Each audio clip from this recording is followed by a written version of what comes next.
Dans ce tutoriel, je vais vous expliquer comment ça fonctionne le FAQ 27.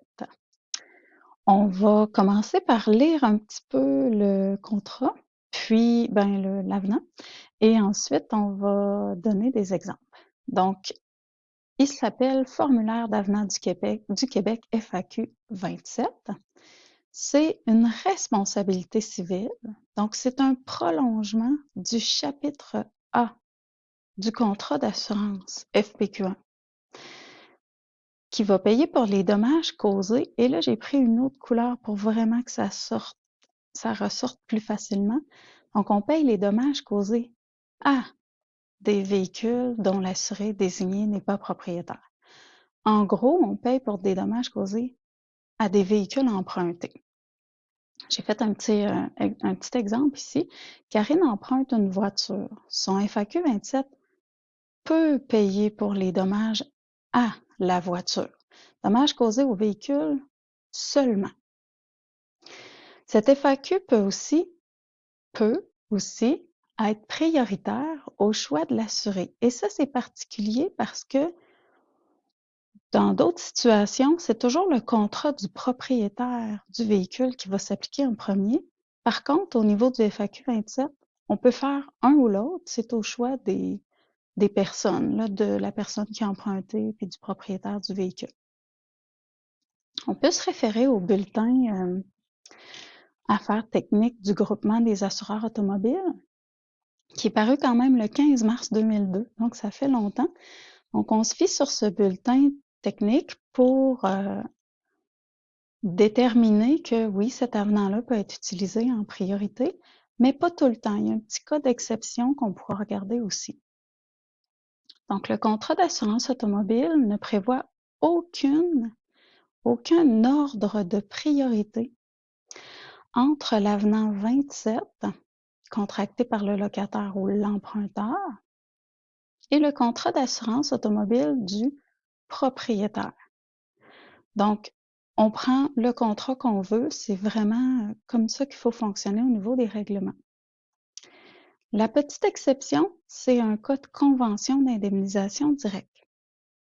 Dans le cas d'un accident visé par la convention et impliquant un véhicule qui a été justement loué ou emprunté, le propriétaire du véhicule qui est accidenté doit faire sa demande d'indemnité vers son propre assureur de responsabilité civile, et ce seulement quand la personne qui a emprunté ou loué sa voiture n'est pas responsable de l'accident ou que partiellement.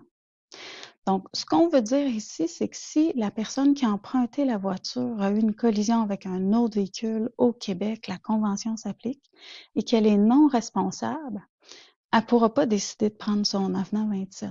Ça va être en priorité le chapitre A du propriétaire du véhicule qui devra s'appliquer. Parce qu'il est non responsable, son assureur paye en chapitre A, aucune franchise, pas de poursuite contre quiconque. Donc, on revient à notre avenant 27. On comprend qu'on peut l'utiliser ou pas. Ce sera le choix des personnes à ce moment-là. Pour un petit peu plus de détails sur cet avenant-là, qu'est-ce qu'il va couvrir comme type de véhicule? C'est important de le savoir. En fait, ça va être à déterminer par l'assureur. Donc, quand votre assuré a un avenant 27, puis que vous voulez savoir si vous pouvez payer sa demande d'indemnité, il faut aller voir dans son avenant 27 pour voir si le type de véhicule qu'il a emprunté ou loué est couvert par votre avenant 27.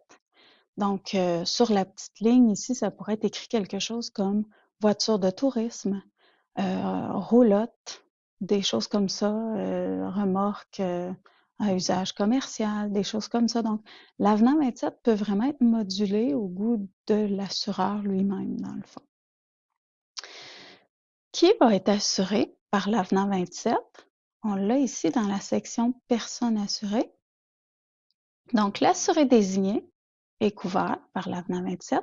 Son conjoint automatiquement en bénéficie, en autant qu'il remplisse la définition de conjoint, évidemment, et n'importe qui qu'on va avoir nommé dans un FAQ 2. Donc, dans le fond, si on va avoir d'autres personnes qui qui bénéficient de notre avenant 27, il suffit à ce moment-là de les nommer dans le FAQ2. En gris ici, j'ai indiqué ce qui a un lien avec l'assurance des entreprises, parce que lorsque l'assuré désigné est une personne morale, donc une compagnie, là, à ce moment-là, la liste des assurés, la liste des personnes qui sont considérées assurées par l'avenant 27 est un petit peu plus longue. Ce serait tout employé, actionnaire, associé ou membre autorisé par l'assuré désigné, leur conjoint et encore une fois, toute personne désignée dans un avenant 2. Les conditions d'application, c'est quand même important de le nommer. La personne à qui on va emprunter une voiture pour que notre avenant 27 puisse s'appliquer, il ne faut pas vivre avec cette personne-là. Si on habite sous le même toit que la personne à qui on emprunte la voiture, ben à ce moment-là, le FAQ 27 ne peut pas s'appliquer. Donc ici, on dit toute personne ayant le même domicile que l'assuré désigné ne doit pas être propriétaire du véhicule. Ici, on parle du véhicule emprunté. Puis la personne assurée elle-même aussi, c'est pas ma deuxième voiture. Donc, je suis propriétaire d'un véhicule, je l'assure, je prends un avenant 27 dessus, puis mon deuxième véhicule, je l'assure pas en me disant que mon avenant 27 va me couvrir. Non, ça marche pas à cause du début de la phrase. Donc, il faut pas que j'emprunte la voiture à moi-même ou à un colocataire, quelqu'un avec qui j'habite. En fait, je dis il faut pas. Si je le fais, ben, il faut que je m'assure que cette personne-là a du chapitre B sur son propre véhicule avant de lui emprunter. Sinon, les dommages que je cause au véhicule ne seraient pas couverts par mon avenant 27. En terminant, on a toujours dans l'avenant 27 un montant d'assurance. Ça va être indiqué dans les précisions dans votre contrat. Donc, au point 2, on dit c'est un montant d'assurance de. Et ça, c'est encore une fois l'assureur qui décide du montant qu'il veut mettre en montant maximum. Donc, on peut parler d'un 50 000 maximum, 75 000, 100 000.